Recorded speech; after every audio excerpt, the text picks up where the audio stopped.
All right, welcome back in here to Live Now from Fox. I am Andy Mack. Just almost 6:30 on the East Coast, 3:30 out west. And let's continue our theme right now around the NFL about what's upcoming with the NFL draft, but also these guys, whether drafted or undrafted, having to overcome adversity, make their own way in the NFL. Let's be joined right now here by former NFL kicker with the Kansas City Chiefs, friend of the program, Nick Lowery. Nick, thank you so much for joining us here on Live Now from Fox. And your new book just came out there detailing your odyssey of what you call a life.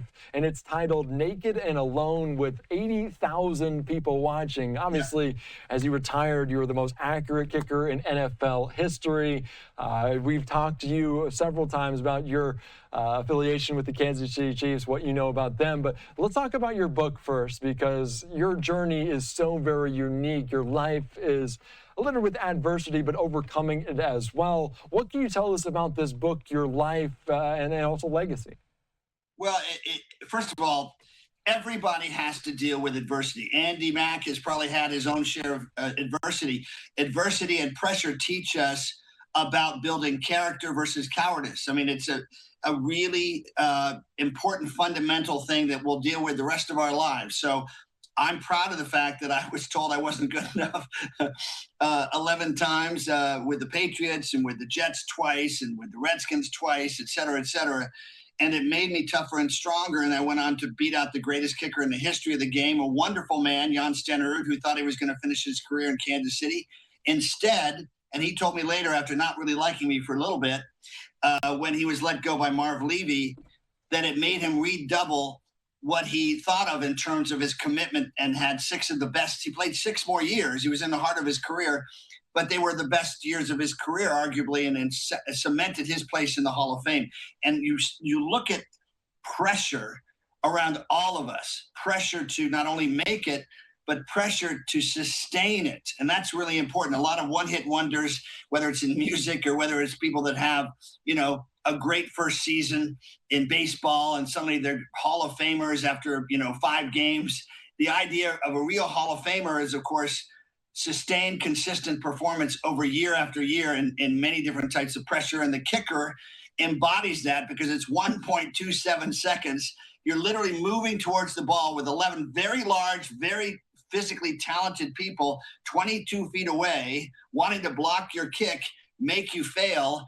And you've got to learn to create your own mental office. So I would begin this conversation with talking about, if you don't have your own mental office, whether it's being on stage as you are now, Andy Mack, or whether it's being on stage in real life in whatever form of performance you have, that mental office means that you don't let anything inside that distracts you off of what really matters. Yeah, that's a very good, and obviously pressure obviously makes diamonds, and you made your name in the Show Me State, and obviously it's fitting talking about your book, talking about it being titled Naked and Alone with 80,000 People. How would you define pressure, and how do they stay in that mental office to stay confined, to stay focused? What would your advice be? Well, first of all, pressure is a construct, right? It's how you look at it. So pressure is also an opportunity. You've earned it. So the biggest thing is, most of us have an internal battle. I don't want to be nervous. I'm feeling nervous. What do I do with it? I don't want to feel nervous. I want to be calm. Instead, change that to, I own this. I've worked really hard to get to this place where a lot is expected of me. Number 2 is, who are you playing for? Who are you playing for? It really helps when you think, I'm not only playing for myself, I'm playing to inspire the kids that I help, or whatever it is that really matters to you, who you'd love to show how to deal with these situations. And some people are better than others. I mean, Peyton Manning, Joe Montana, Tom Brady, extraordinary at calming their systems, but not all of us are equally that good. I don't think I was that great at it, but I learned. The big thing, the number 3 thing is, we always worry about things we can't control. If you're playing in Oakland, you've got some really sweet people. Now it's Las Vegas, but in Oakland, let me tell you, they're very sweet. New England, very sweet. And I'm being sarcastic, but you can't control them. You can only control one thing, yourself, and how you interpret your opportunity and how you make the best of it. So don't worry about all the other things. And that's being really what I call soulfish, not selfish. When you're taking care of yourself, your sense of self-esteem and control and poise, And then if you have a spiritual life, that makes a big difference as well, because God put us here with unique gifts. Andy Mack, good looking dude, very articulate. We all have unique abilities. And Andy, you have yours, I have mine. Everybody watching has theirs. Yeah, I'm just trying to take after you, Nick, a little bit there in that way. You mentioned giving back and being so kind of forceful in that way, intentional in giving back and helping others. You mentioned you can't control what you control, but you can uplift others. Why is that so Yes. important to you? I will say we use this word entitled and privileged, and I will say I grew up next door to the greatest combination you can imagine in Byron Whizzer White, newly minted Supreme Court justice, moved in next door to us with his wife Marion, his daughter Nancy, and his son Barney were friends of ours. And this man led the NFL in rushing twice, including finishing #1 at Yale Law School the same year he led the NFL in rushing.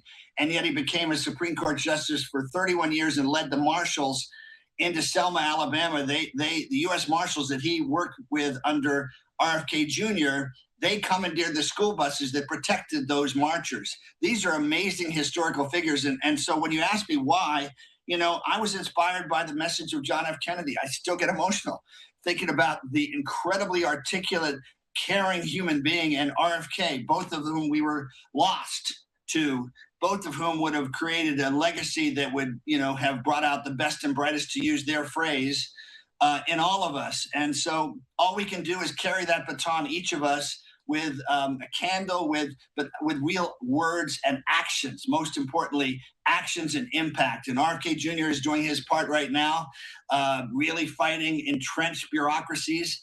But all of us can do something that makes a difference in the world, even if it's just one person. Working with the homeless in Kansas City, and particularly now the last 20 years in Phoenix, with a program called Champions for the Homeless, I've seen people that simply, when you spend the time to let them know that you see them, you value them, you truly value them, that moment of presence, just like that office I told you about, there's that spiritual office of igniting the fire in other people, lighting up, raising that light within them to feel like they're there.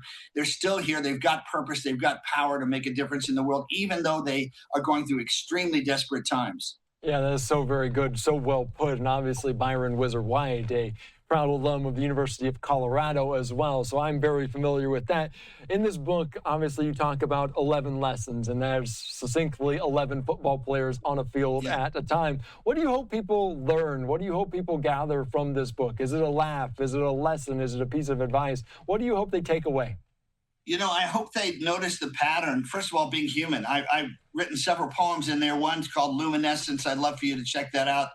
And it's about that light. The 11 lessons are almost all connected to adversity, that the biggest lessons of all are always when we come back from adversity. I had a horrendous game against the Cleveland Browns in about a foot of mud and missed 3 field goals, 2 officially, but missed 3 field goals, let my team down. And I felt so humiliated. And I remember I was already most accurate kicker in NFL history for 5 years. And 77%, which the old record was 72% by Rolf Benerschke, a dear friend. And suddenly, one game, and I kicked the field goal earlier that had tied the game with 4 minutes left. But suddenly, I was the subject of a cartoon in the Kansas City Star that had a spring coming out of my head, like I'd lost it. And it made me realize, all of these expectations that other people have of me, they don't matter. They don't know me. And it allowed me to dig deeper. And then I kicked 87% after that and led the NFL in scoring the next year. And the Chiefs under Marty Schottenheimer, with Steve DeBerg and then Joe Montana, we were pretty darn good starting in the 90s with a full Arrowhead Stadium. So hanging in there, persistence allows us to climb up our own legacy, a tree of legacy where we can see each time we don't give up, we get better. We get a little bit higher on that tree. We can see better people that align with our values. We see better opportunities. We attract the right people into our life. And then we have a beautiful legacy that's not about ego. It's about how we're all connected. In the end, those 11 lessons about don't forget to stay connected to the people that loved you, that will always love you, and that you can love by, serving God's purpose for you. Yeah, life isn't just about action, it's also about reaction. Nick, we know the NFL draft is upcoming here later on this week. They'll hear their names called, and whether that be the ultimate success for them. What's the message, what's the advice for players that enter this league? I know you went undrafted.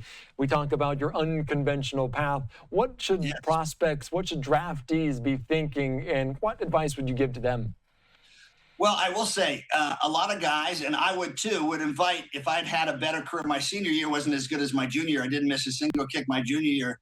And I knew I probably wasn't going to be drafted. But those that think they have a chance, when you've invited a lot of friends there, just remember it's out of your control. And whatever's meant to be will happen. It's always God's timing. It's not ours. So just make the best of it, because the coaches are looking for people of character. There's so many players. Every year there are one or two guys. I remember Doc Lucky was a wonderful man, bench press 600 pounds, really fast.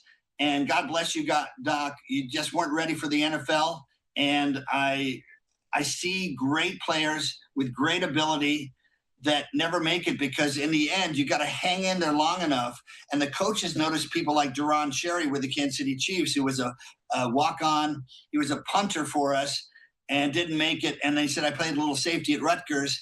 And they noticed that on special teams, when they gave him his shot, he never made the same mistake twice. He was always aware and alert, just like a Marcus Allen was that way for us. He always saw the field so well. Duron Cherry made the Pro Bowl 6 years in a row. So players that are undrafted can end up being all pros, Chiefs Hall of Famers, possibly Hall of Famers themselves, because they've got this right here, the ability and the discipline and the work ethic to always be working, even after you've made the Pro Bowl, to get better and better and be a great teammate as well. That is such a good choice. And I want to ask you my last question before I let you go, because right now we know we talk about so much success the Kansas City Chiefs had over the last decade plus, but they have the 9th overall pick upcoming. Does it feel inevitable that they find the guy that they're exactly looking for, that they have the steal of the draft once again? Well, my friend Brett Veach, our general manager, says we have needs, and we do, at many different positions. My personal thing is we got to protect Patrick Mahomes, because he's not only, with all due respect to Len Dawson, one of the great gentlemen and great players and Hall of Famers himself. Patrick Mahomes is the greatest quarterback, not only for us, but one of the greatest, if not the best ever. Tom Brady still has that and deserves it, but Patrick Mahomes is incredible, and we've got to protect him, give him time to throw. I'd rather have 2 receivers than 4 when I had 2 extra guys blocking and protecting him. So that's a lot of pressure on, by the way, on a general manager. You got to make those choices. But we've got a lot of extra picks this year, and I hope we shore up our pass rush and our protection. We've got some challenges in the secondary, losing our defensive backs, but and we need safeties too. So there's a lot of work there. But the great thing about the Chiefs organization is they also look at character. They look at a team that doesn't sabotage itself with stupid statements that give ammunition to the other team. They're guys that know how to work hard, that are grateful, that do good things in the community, and for the most part, never, ever get in trouble. Yeah, we'll see what happens come Thursday night from Pittsburgh, Pennsylvania. All right, Nick, thank you so much. I appreciate your time. Your story is so wonderful. Obviously, the book is out right now. So thank you again for joining us. On Amazon, baby. Check it out. All right, thank you so much. Talk again soon.